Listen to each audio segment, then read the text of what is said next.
bénissons. Nous pouvons prier. Glorieux Père Céleste, Dieu Tout-Puissant, Créateur du ciel et de la terre, l'auteur de toute vie et l'auteur de ma vie. Je te suis infiniment reconnaissant pour nous avoir gardés depuis le matin jusqu'à ce moment. Oui, Seigneur, tu es Dieu et nous, Dieu ne semblable.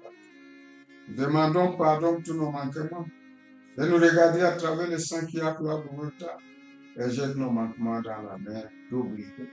Purifie-nous, nous serons purs. Blanche-nous, nous serons plus blancs que la neige. Forme-nous ta absence de résistance à notre couple de poids. Seigneur, je voudrais parler à ton peuple. Que moi, je ne parle pas, mais que toi, tu parles à moi. Et moi, je ne sais même pas comment je vais m'exprimer devant ton peuple. Mais toi, tu as des paroles de grâce et des bons termes avec lesquels je peux m'exprimer à ton peuple. C'est pourquoi viens toi-même te glorifier à moi. Non pas à moi, mais à ton nom de gloire. Que moi je disparaisse et que toi tu apparaisses. Bénis chacun de nous, sois avec nous. Toi-même tu as dit là où vous serez à deux ou à trois, à ton nom tu es là. En croyant que tu es au milieu de nous. Viens conduire toutes choses du début jusqu'à la fin et glorifie-toi en toutes choses. Bénis Israël ton peuple, combat pour lui. Bénis tes enfants à travers le monde entier, combat pour eux. Souviens-toi de ce monde semé dans le péché et de toutes ces abominations qui sont sur cette terre. Appelle les pécheurs à la repentance, le fait que le devenir de nous entre. Les pauvres, les misérables, les orphelins, les veuves, ceux qui passent nuit dans la rue, nous les commettons tous entre tes mains, ô Dieu. Nous attendons à toi, ô Dieu. Bénis-nous de toutes sortes de bénédictions, ô Dieu, spirituelles et matérielles. Ceux qui s'attendent à toi n'ont jamais été confiés.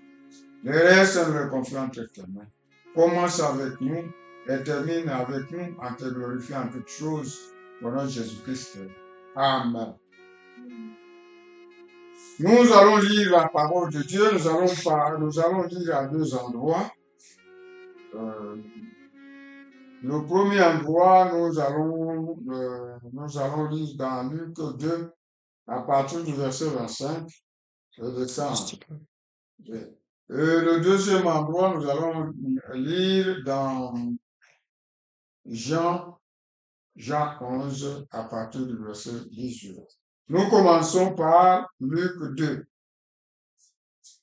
Luc 2, verset 25. Et voici, il y avait à Jérusalem un homme appelé Siméon. Cet homme était juste et pieux. Il attendait la consolation d'Israël. Et l'Esprit Saint était sur lui. Il avait été divinement averti par le Saint-Esprit qu'il ne mourrait point avant d'avoir vu le Christ du Seigneur. Il vint au temple poussé par l'Esprit. Et comme les parents apportaient le petit enfant Jésus pour accomplir à son égard ce qu'ordonnait la loi, il reçut dans ses bras, bénit Dieu et dit, maintenant Seigneur, tu laisses ton serviteur s'en aller en paix, selon ta parole, car mes yeux ont vu ton salut que tu as préparé devant tout le peuple, lumière pour éclairer les nations et gloire d'Israël, ton peuple. Nous allons maintenant dans Jean 11. Jean 11, verset 18, nous descendons. Et comme Béthanie était près de Jérusalem, à 15 stades environ, beaucoup de Juifs étaient venus vers Marthe et Marie pour les consoler de la mort de leur frère. Lorsque Marthe apprit que Jésus arrivait, elle alla au-devant de lui, tandis que Marie se tenait assise à la maison. Marthe dit à Jésus, Seigneur, si tu eusses été ici, mon frère ne serait pas mort. Mais maintenant même, je sais que tout ce que tu demanderas à Dieu, Dieu te l'accordera. Jésus lui dit, ton frère ressuscitera. Je sais, lui répondit Marthe, qui ressuscitera à la résurrection au dernier jour. Jésus lui dit, je suis la résurrection et la vie. Celui qui croit en moi vivra quand même il serait mort. Et quiconque vit et croit en moi ne mourra jamais. Crois-tu cela? Elle lui dit, oui Seigneur, je crois que tu es le Fils, tu es le Christ, le Fils de Dieu, qui devait venir dans le monde.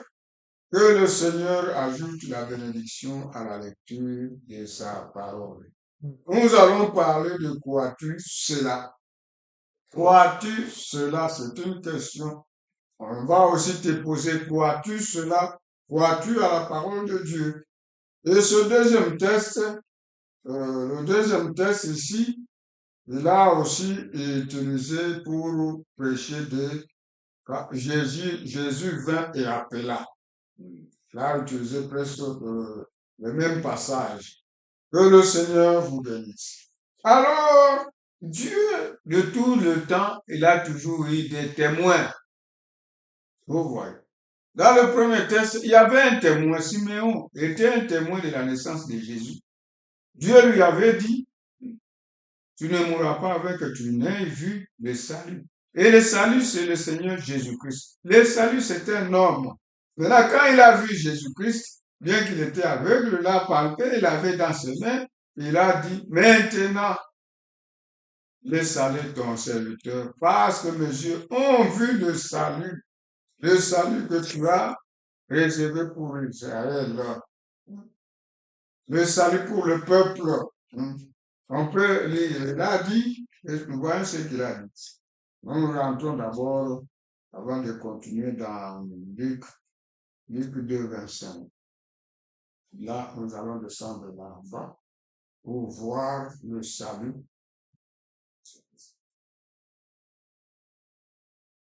Luc 2, 25.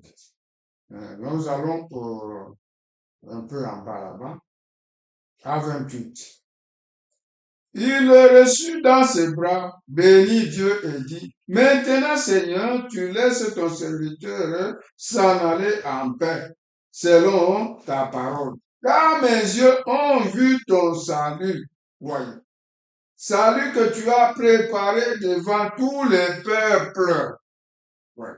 Lumière pour éclairer les nations et gloire d'Israël, ton peuple. Salut que tu as préparé pour tous les peuples.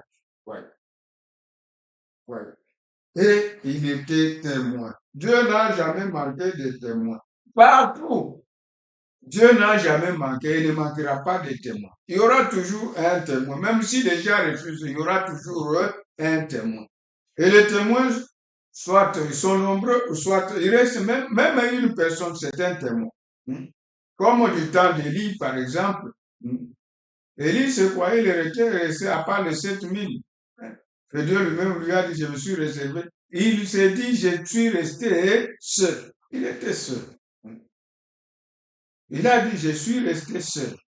Du temps de Noé, et il y en avait 8, Noé, et sa femme et ses enfants, et ses belles-filles. Il y en avait 8. Ouais.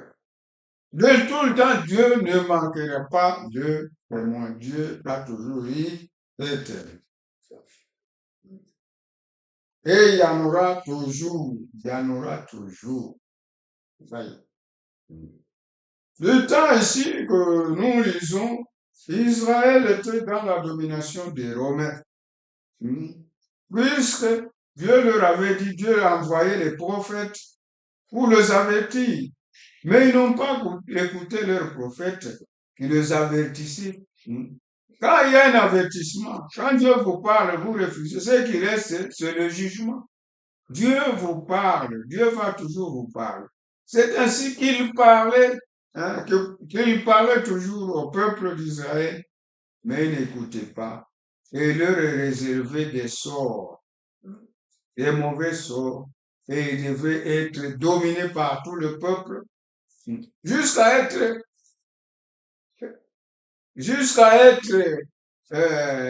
dispersés dans le monde entier. Voyez. Et pendant que nous parlons ici, ils étaient sous la domination des Romains. Ouais.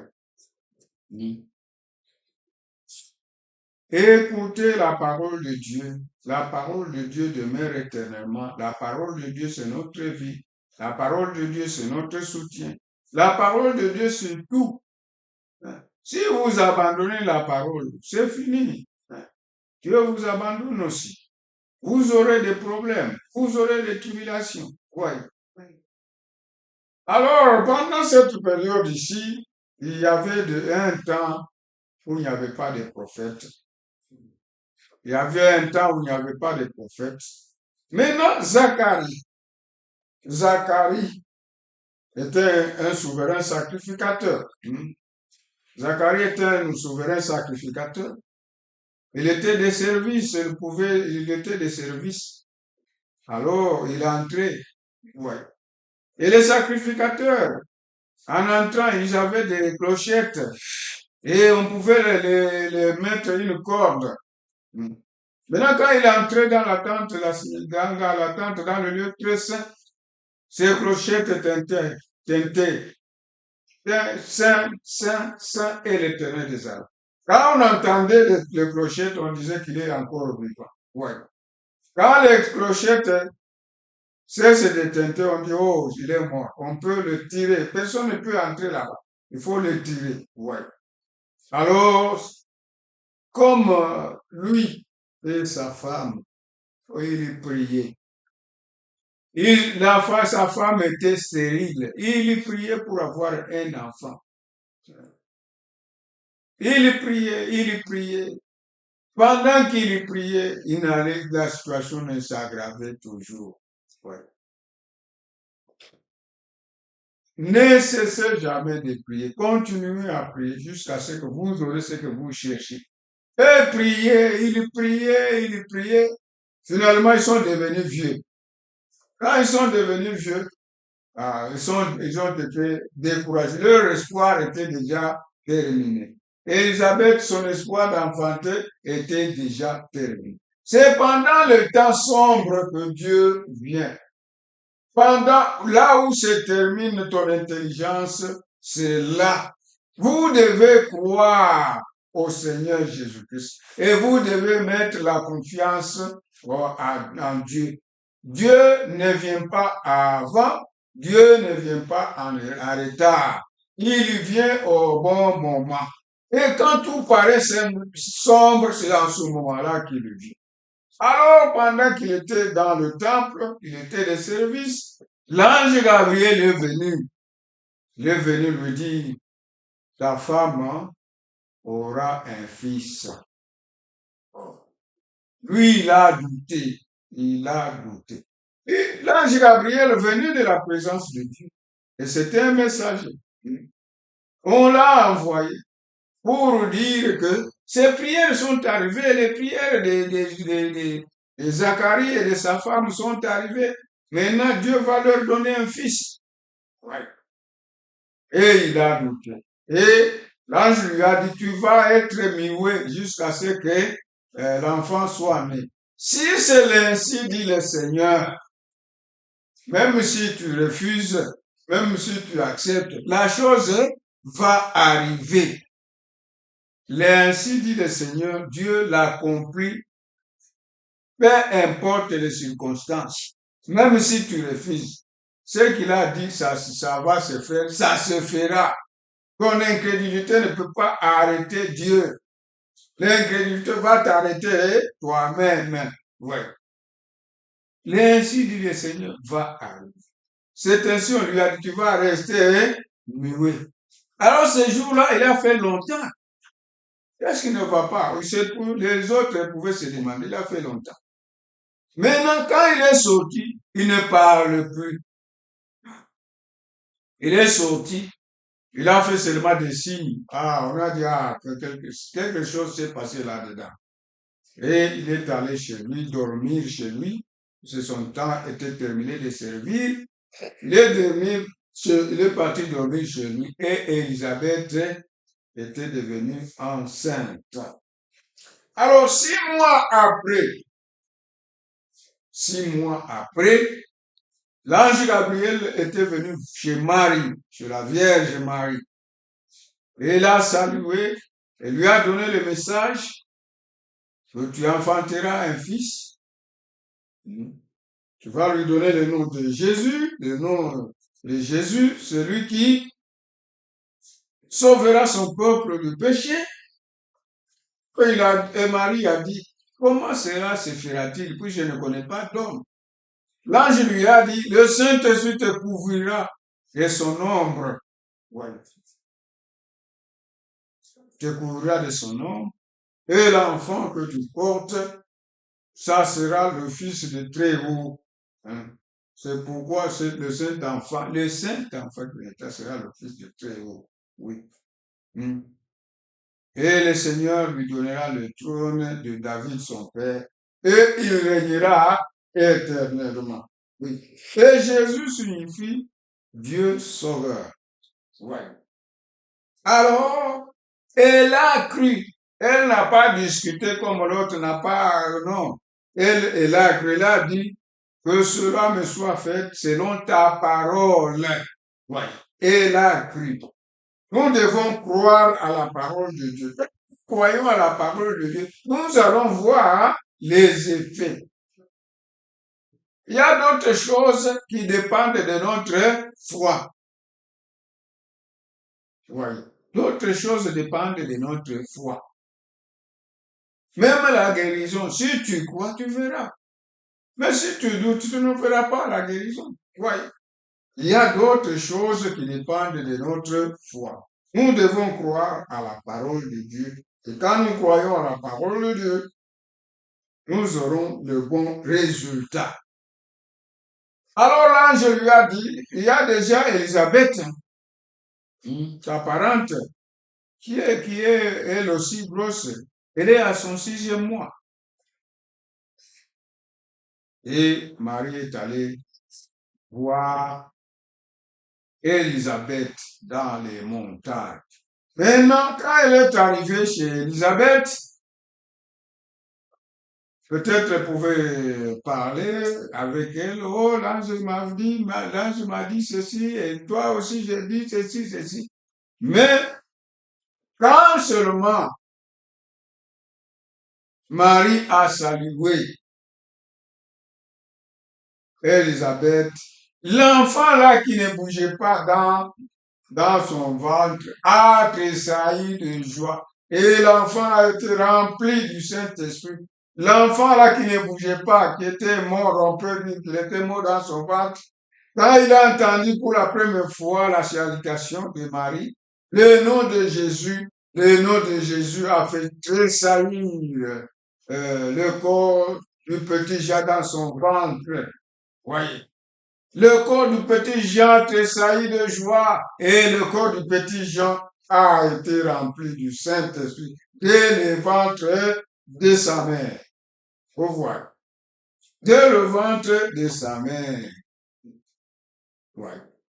Alors, Jésus et Jean étaient, on peut dire, des frères. Ouais. Jésus et Jean étaient des frères. Alors, quand Jean devait naître, c'est en ce moment-là qu'on a demandé à Zacharie quel est le nom. La femme avait dit le nom c'est Jean. Il n'avait pas le nom de Jean. Ah, Jean, comment c'est le nom de l'enfant? Alors Zacharie a écrit Jean. Dès qu'il a prononcé Jean, et la bouche de Zacharie a été ouverte. La bouche de Zacharie a été ouverte et il a commencé à parler. Il a commencé à parler. Ouais. Alors, il y avait une promesse concernant Jean-Baptiste et celui qui devrait présenter le Seigneur Jésus-Christ. Oui. Celui qui devait venir présenter le Seigneur Jésus-Christ. Oui. Alors, Jean, à 9 ans, il est parti dans le désert. Il est allé à l'école du désert. Il n'est pas allé au séminaire. Il est allé à l'école du désert où il ne voyait que la nature, il voyait Dieu dans la nature, il ne voyait que Dieu dans la nature. Oui, la nature représente Dieu. Quand nous voyons les montagnes, quand nous voyons le soleil, quand nous voyons ceci et cela, nous voyons Dieu à l'œuvre. Nous voyons qu'il y a un être suprême qui a créé toutes ces choses. Alors son langage est un langage de la brousse. Ouais. Depuis 9 ans, il n'était pas allé dans les grands séminaires, non. Et il n'a eu revêtu seulement de peau. De peau, c'est de peau de brebis, de peau de chameau, je ne sais pas, de peau de brebis. Il se nourrissait de sauterelles et du miel sauvage. Voilà. Alors là, son langage n'avait que des arbres, des serpents, des quoi, des haches. Il pouvait dire aux pharisiens, race de vipères, qui vous a appris à fuir la colère à venir?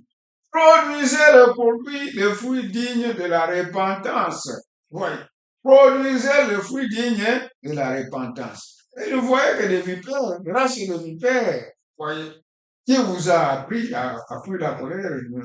Et vous pouvez dire, la cognée est déjà sous l'arbre. L'arbre qui ne produit pas le fruit sera coupé. En parlant des hommes, c'était un langage terre à terre. Et quand il a vu Philippe, ici c'est Hérode qui est venu, il lui a dit, il ne t'est pas permis de prendre la femme de ton frère Philippe. Oui. Et cela lui a coûté la mort. Et de l'autre côté, il disait, répentez-vous car le royaume des cieux est proche. Il vient quelqu'un derrière moi. Oui. Celui qui m'a envoyé baptiser la vie, celui sur qui tu verras l'esprit descendre comme une colombe, celui qui baptise du feu, du Saint-Esprit. Il disait qu'il vient quelqu'un. Je ne suis pas digne de lier la croix de ses souliers. Voyez.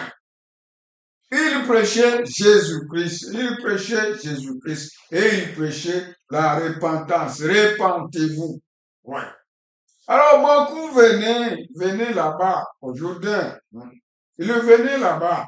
Les gens entendaient venir pour être baptisés par Jean-Baptiste.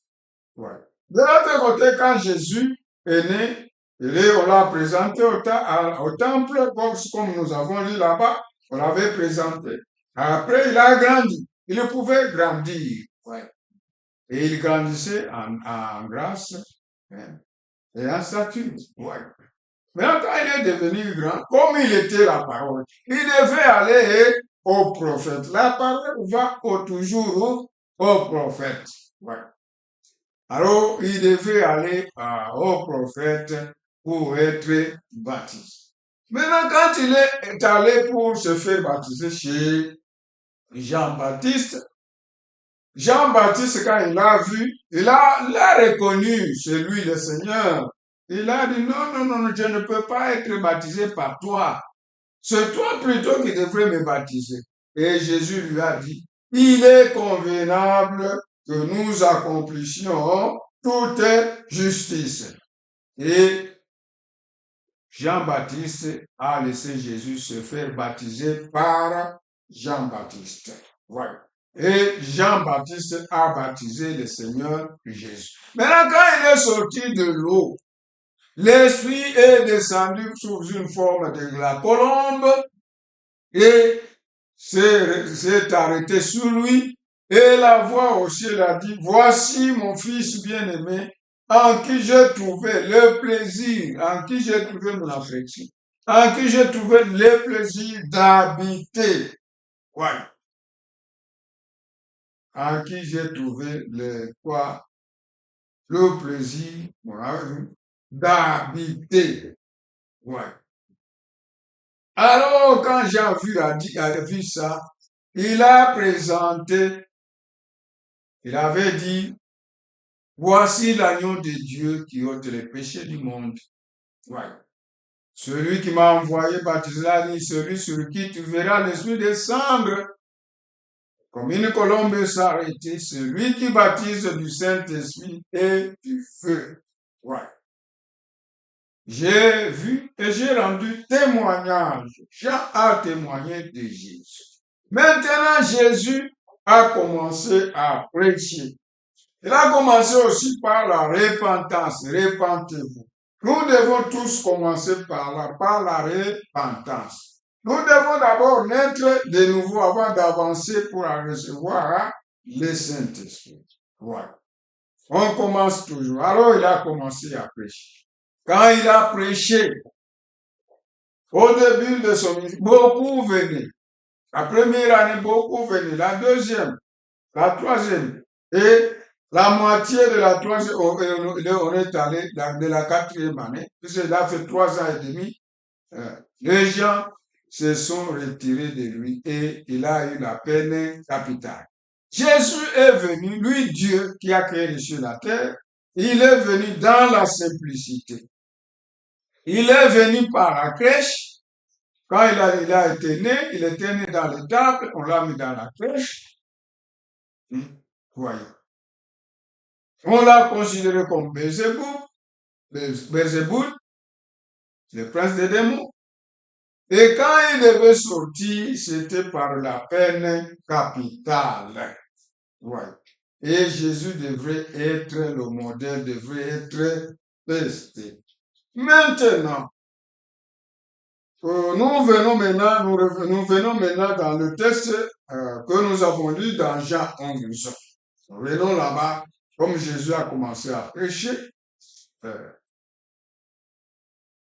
Il est allé rester chez Marie et Marthe. Marie, c'était celle qui a pleuré devant lui, devant Jésus, et l'a essuyé ses pieds avec sa chevelure. Il a essuyé ses pieds avec sa chevelure et qui lui a oint du parfum de bon prix. Voilà. Et les gens pouvaient dire, ce Simon-là a invité, l'a ridiculisé. Mais lui, la prostituée, a reconnu le Seigneur. Ah. Maintenant, quand on disait, elle ne sait pas que c'est une mauvaise vie, tout ça. Et Jésus a dit, Simon, je suis venu, tu m'as pas donné de l'eau pour me laver les pieds, tout ça. Elle n'a pas cessé de pleurer, elle a pleuré, elle a essuyé les pieds. Pourquoi ces nombreux péchés sont pardonnés? Les gens pouvaient dire, qui est celui-ci qui pardonne même le péché? Alléluia! Ouais. Alors, il a fait des miracles, il démontrait qu'il était Dieu, mais les gens l'ont appelé Belzébuth. C'est maintenant qu'il devrait quitter. Il devrait quitter. Et les deux, il devait rester chez Marthe et Marie. Et Lazare. Lazare, ici, on parle, selon Frère Branham, c'était un scribe. Il écrivait la loi sur le parchemin. Les lettres, vous voyez. C'était un scribe, le Lazare ici que vous voyez. Et Marie et Marthe travaillaient les tapis. Ils travaillaient les tapis, ils travaillaient le travail des aiguilles. Voilà.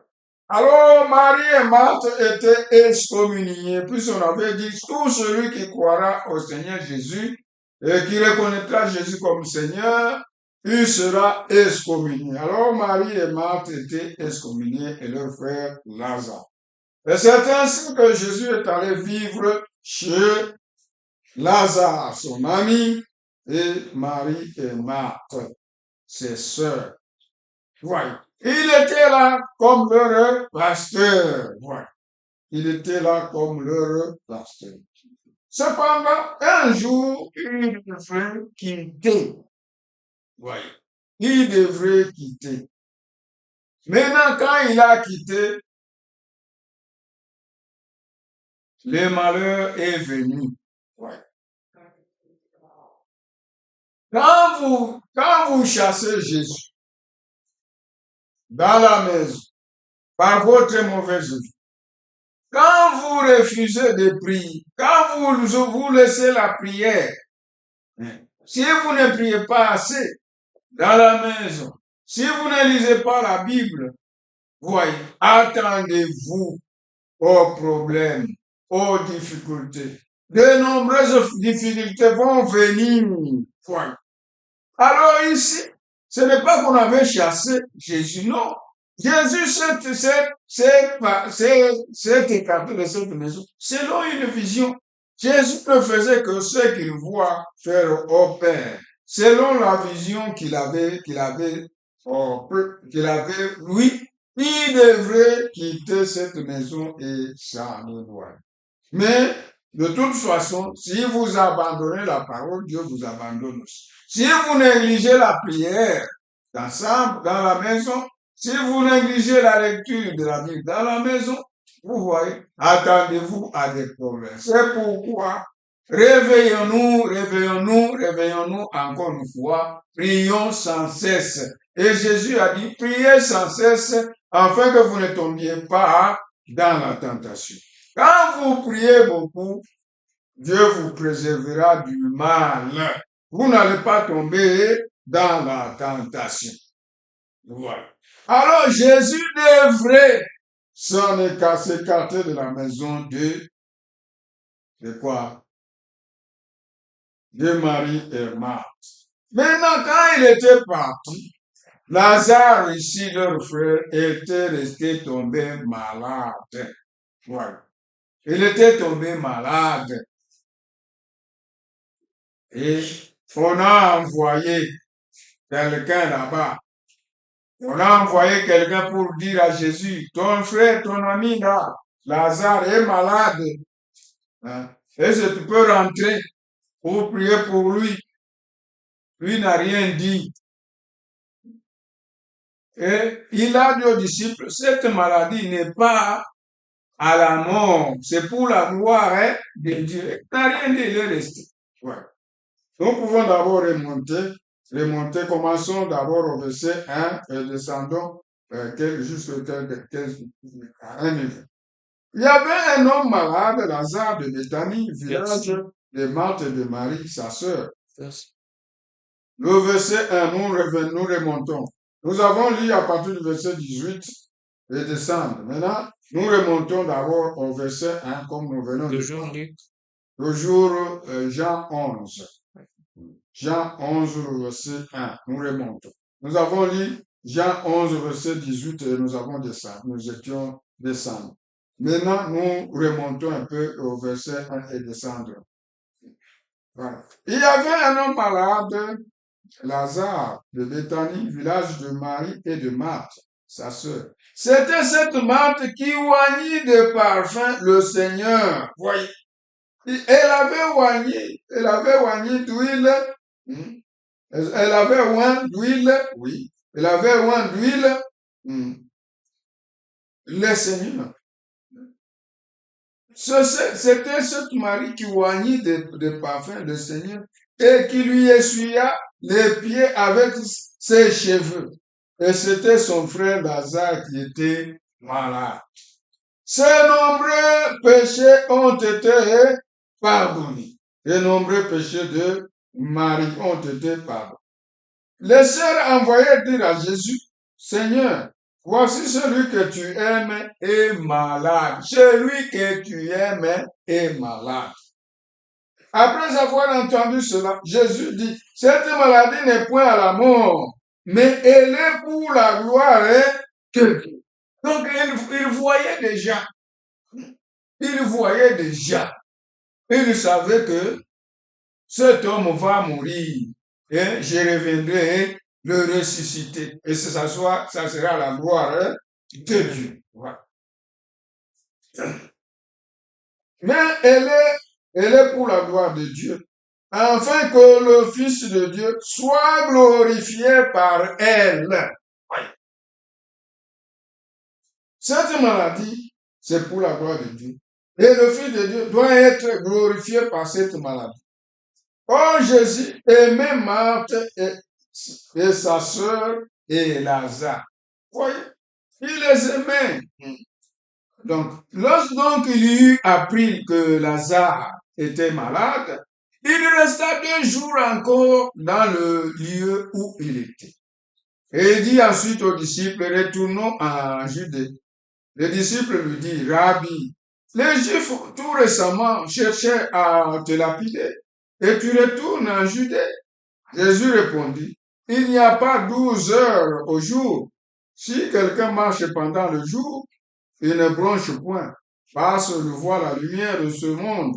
Mais si quelqu'un marche pendant la nuit, il bronche parce que la lumière n'est pas en lui. Après ces paroles, il leur dit, Lazare, notre ami, dort, mais je veux le réveiller. Voyez, il savait et il voyait. Quand Lazare est mort, il a dit le langage spirituel. Il a dit, notre ami dort. Eux ont cru que c'était l'assouplissement du sommeil. Ils ont dit non, s'il dort, certainement il sera guéri, il va se réveiller. Alors, comme ils n'ont pas compris, il a parlé maintenant le langage des hommes. Il a dit, Lazare est mort. Je veux le réveiller, je veux le ressusciter. Les disciples lui disent, Seigneur, s'il dort, il sera guéri. Jésus avait parlé de sa mort, mais ils crurent qu'il parlait de l'assouplissement du sommeil. Alors Jésus leur dit ouvertement, Lazare est mort. Voilà.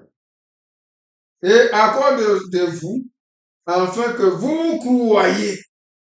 Oui. À cause de vous, afin que vous croyez. Je me réjouis. Oui. Je me réjouis de ce que je n'étais pas là. Je me réjouis de ce que je n'étais pas là. Mais allons vers lui. Sur quoi Thomas, appelé Didyme, dit aux autres disciples, allons aussi afin de mourir avec lui. Jésus étant arrivé, trouva que Lazare était déjà depuis 4 jours dans le sépulcre. Ouais. Maintenant, nous venons nous, au texte que nous avons lu, à partir du verset 18.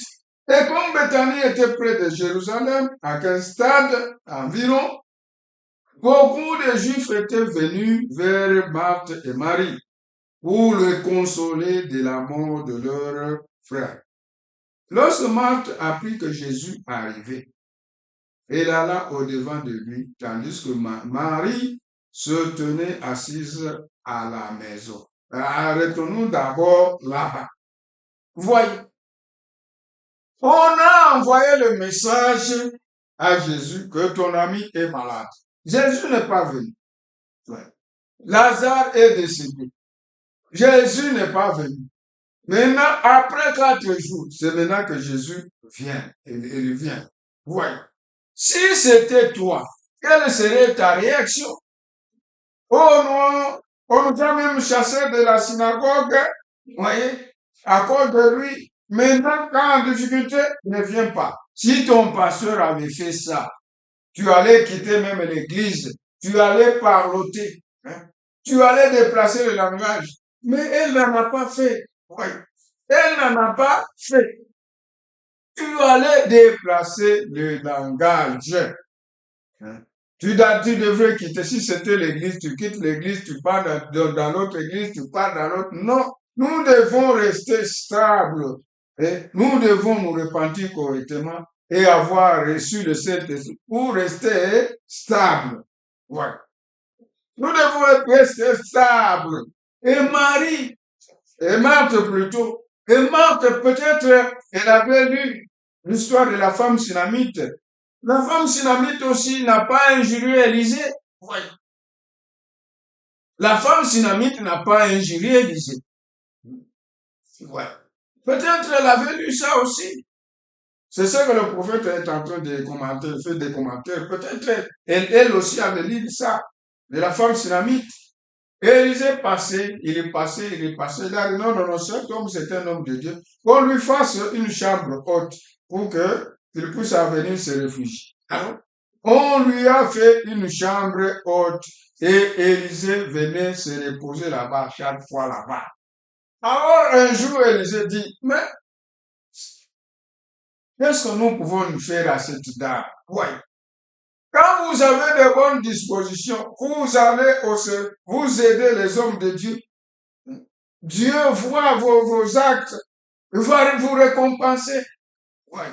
Ne négligez pas l'œuvre de Dieu. Non, il ne faut pas négliger. Alors, comme elle avait reconnu que c'était l'homme de Dieu, maintenant l'homme de Dieu, voyez ce qu'elle a fait pour lui. Il a demandé, il a dit, qu'est-ce que nous pouvons lui donner? Pouvons-nous demander au roi pour des faveurs? Et il a dit, et Géasi lui a dit, elle n'a pas d'enfant. Ah, elle n'a pas d'enfant. Et, elle a dit, elle n'a pas d'enfant, elle n'a pas d'enfant. Bon, ça va. Et Élisée lui a dit, mais souvent le prophète, au lieu de dire Élisée, il parle d'Élie. Hein, souvent, dans beaucoup de brochures, au lieu de dire Élisée, il dit toujours Élie. C'est comme ça que il dit toujours Élie. Et maintenant, Géasi lui a dit, elle n'a pas d'enfant. Alors, Élisée, inspiré par le Saint-Esprit, poussé par l'Esprit, il a dit à la femme, l'année prochaine, à cette même époque, tu auras un enfant. La femme synamite dit, ah, ne mens pas ton serviteur. Je dis, l'année prochaine, tu auras l'enfant. Et effectivement, à la même époque, elle a eu l'enfant, le garçon, un garçon. Voilà. Et ce garçon a grandi. Quand ce garçon a grandi, peut-être c'était à 15 ans, quelque chose comme ça, et là, le garçon est allé dans le champ avec son père. Et là, il a commencé, ma tête, il a commencé à pleurer la tête, le faisait mal. Et on a dit, non, non, amenez l'enfant chez sa mère. On l'a amené chez sa mère. Et il est resté sur les genoux de sa mère et il est décédé. Cet enfant est décédé. La Sunamite n'était pas agitée, bien que la situation était grave. Et elle a pris seulement l'enfant. Elle l'a placé sur le lit de l'homme de Dieu. Et elle a dit, allez vite à un serviteur, allez, venez vite commencer les nonnes, que je vais voir l'homme de Dieu. Et le mari a demandé, quand elle a dit, quand on va te demander, comment ça va? Et quand le mari a demandé, y a-t-il un problème? Et elle a dit, tout va bien. Pendant que son enfant était décédé, elle a dit, tout va bien. Voyez. Elle n'a pas injurié l'homme de Dieu, comme ce que vous faites. Même les serviteurs de Dieu sont des humains, ils peuvent faire des erreurs. Mais soyez respectueux, même s'il fait une erreur, même s'il faut le reprendre, tu le reprends avec respect. Oui. Il ne faut pas déplacer le langage. Alors, elle était tranquille, elle disait, tout va bien, tout va bien. Elle a dans son mari, tout va bien. Et le prophète dit, et il aime ça. Ouais. Alors, on a scellé l'âne et on est allé elle est partie chez Élisée. Quand Élisée a vu la dame, il a dit, certainement, hein, cette dame, je la vois, c'est comme si elle a un problème. Et le Seigneur ne m'a rien dit. Ouais, Dieu ne va pas tout dire, Dieu ne dit pas tout au prophète.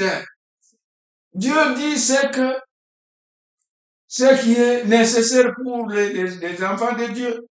Ce qui est révélé est à nous et à nos enfants, afin que nous mettions la parole de Dieu en pratique. Ce qui est caché, c'est à l'Éternel. Et Dieu ne dit pas tout au prophète.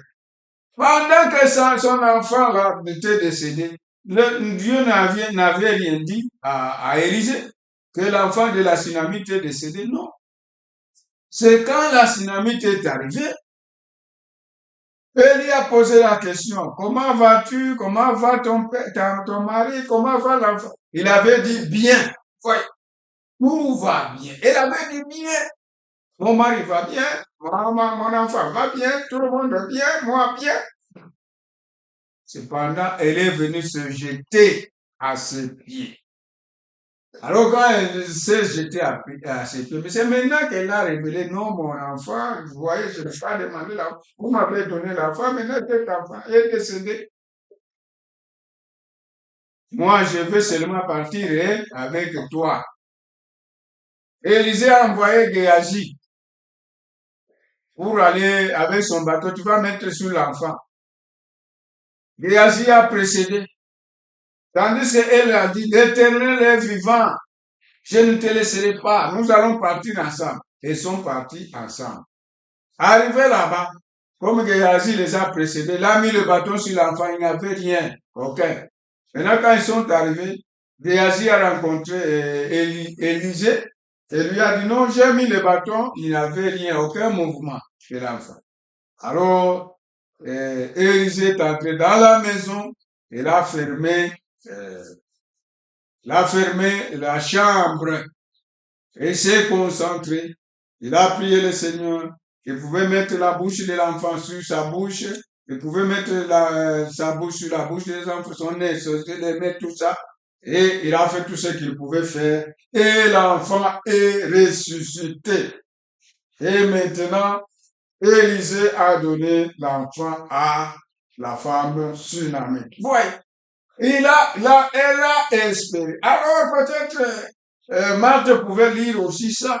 Elle a dit, si le prophète de Dieu pouvait faire ça, l'homme de Dieu, à combien plus forte le Fils de Dieu? Le Fils de Dieu, c'est Dieu lui-même. Si son prophète a fait, maintenant à combien plus forte Dieu lui-même? Non, moi je vais seulement là-bas. Je serai très respectueux. Voyez. Je serai très respectueux. Respectueuse comme c'est une femme, je serai très respectueuse. Alors elle est arrivée. Alors elle est arrivée. Marthe est arrivée. Lorsque Marthe a appris que Jésus arrivait, elle alla au devant de lui, tandis que Marie se tenait assise à la maison. Marthe dit à Jésus, Seigneur, voyez, écoute Israël, l'Éternel ton Dieu est l'unique Seigneur. Voilà. Marthe l'a appelé Seigneur. Cela réveillé. Et c'est ce qu'il était. Il était Seigneur. Si tu étais ici, mon frère ne serait pas mort.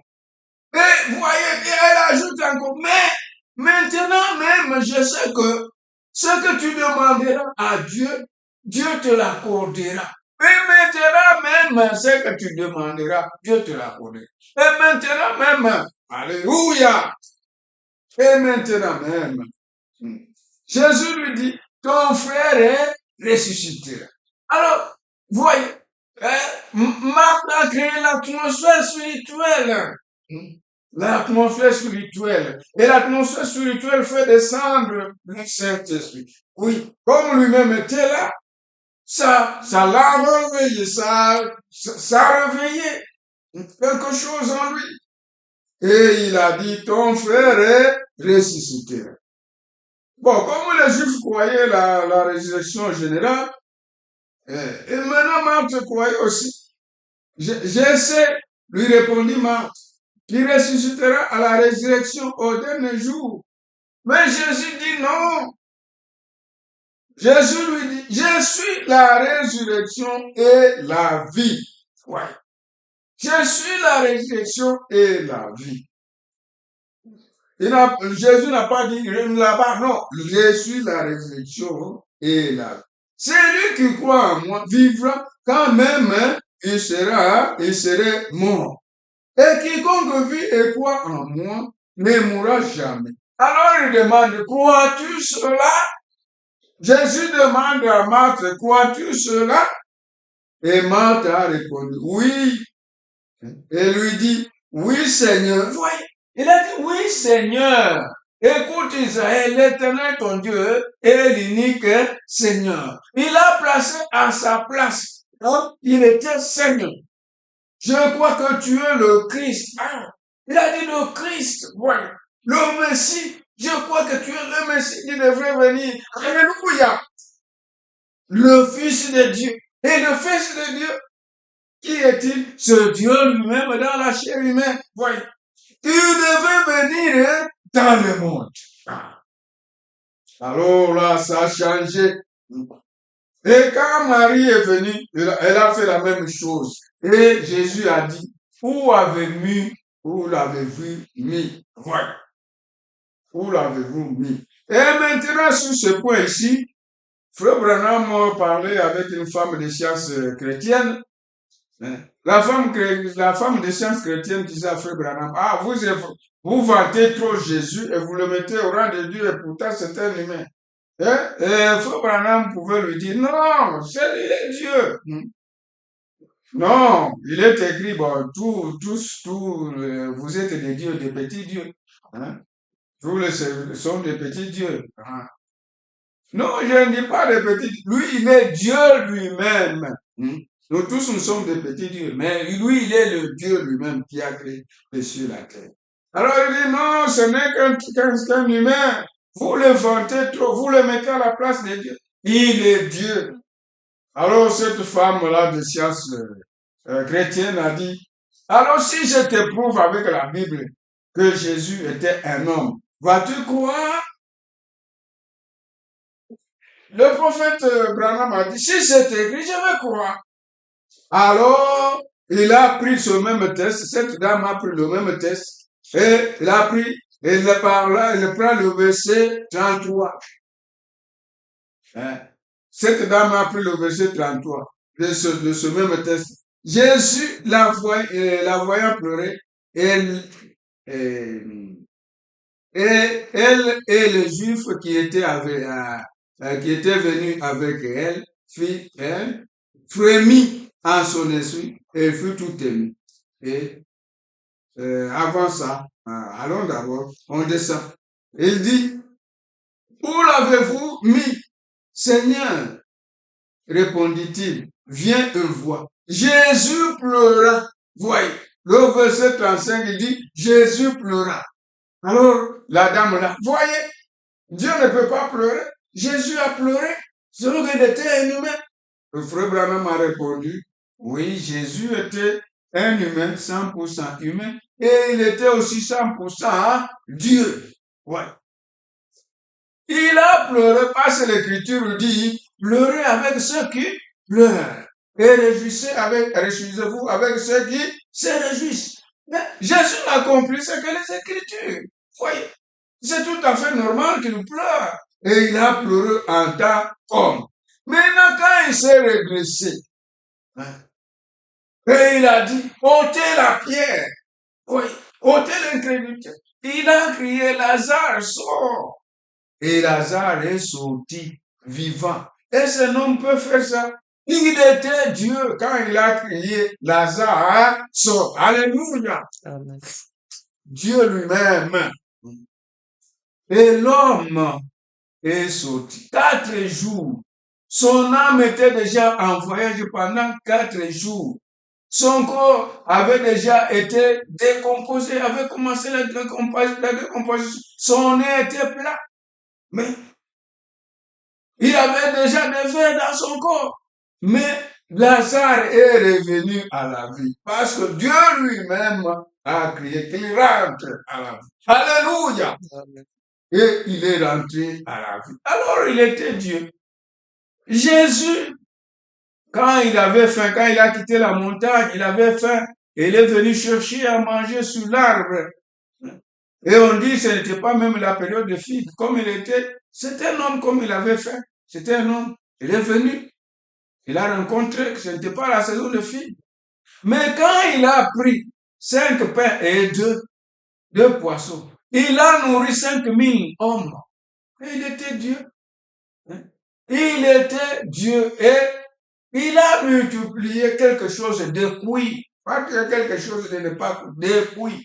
Et les gens ont mangé et beaucoup de corbeilles ont été restées. Il était Dieu. Voyez. Quand ils étaient dans la barque, pendant qu'il dormait, il dormait comme un homme. Le vent, le flot, se sont jetés à la barque. Voyez. Il dormait comme un homme. Et les apôtres pouvaient crier, Seigneur, nous mourons, réveille-toi. Quand il s'est réveillé, il a mis son pied sur le balestingage. Il a mis son pied là-bas. Et il a dit, hey, toi mer, tais-toi. Toi flot, taisez-vous. Toi vent, tais-toi, calme-toi. Et le vent, et le flot, tout se calmait. Et tout était devenu calme. Comme s'il n'y avait pas de vent, comme s'il n'y avait pas de flot. Et les gens pouvaient dire, qui est celui-ci à qui obéit le flot et la mer? Qui est celui-ci à qui obéit le flot et la mer? Il était Dieu lui-même. Quand il est monté à la croix, il est monté comme un homme. On a flagellé Jésus. Le sang a coulé, le sang a coulé, venu sur la terre. Le sang devint d'Emmanuel. A sanctifié cette terre, la terre a tremblé. Et pouvait dire que je n'aime pas, le sang de mon Seigneur est tombé sur moi. La terre a tremblé, les rochers se sont fendus. Ouais. Maintenant, il a crié, mon Dieu, pourquoi m'as-tu abandonné? Il a crié comme un homme. Ouais. Et il faisait l'œuvre de la rédemption. Il fallait qu'il fasse ça pour te sauver toi et moi. Et il a payé le prix. Il a fini la question des péchés. Aujourd'hui, si tu crois cette œuvre-là, tu seras sauvé. C'est pourquoi Pierre pouvait dire, répentez-vous et que chacun de vous soit baptisé au nom du Seigneur Jésus-Christ pour la rémission de vos péchés. Et vous recevrez le don du Saint-Esprit. Voilà. Voilà. Alors, si vous croyez au Seigneur Jésus-Christ comme votre sauveur personnel, vous serez sauvés. Alors il a crié comme un homme. Mon Dieu, pourquoi m'as-tu abandonné? Et il est mort comme un homme, et pourtant il était Dieu lui-même. Il est mort comme un homme. Et on l'a enseveli. On l'a enseveli. C'est pourquoi le poète pouvait chanter.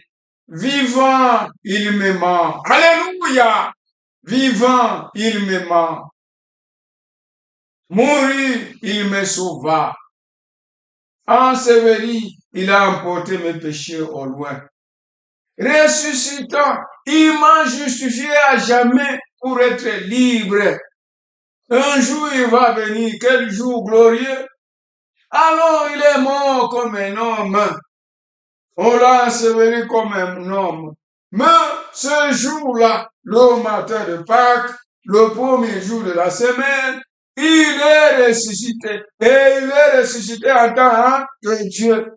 Un homme ne peut pas faire ça. Il était Dieu. C'est ce qu'il a prouvé qu'il est le Dieu Tout-Puissant. Toutes les tombes sont fermées, mais sa tombe est ouverte. Alléluia. C'est ce qui a prouvé qu'il est Dieu. Voyez. Vous devez croire à sa divinité. Il est Dieu suprême.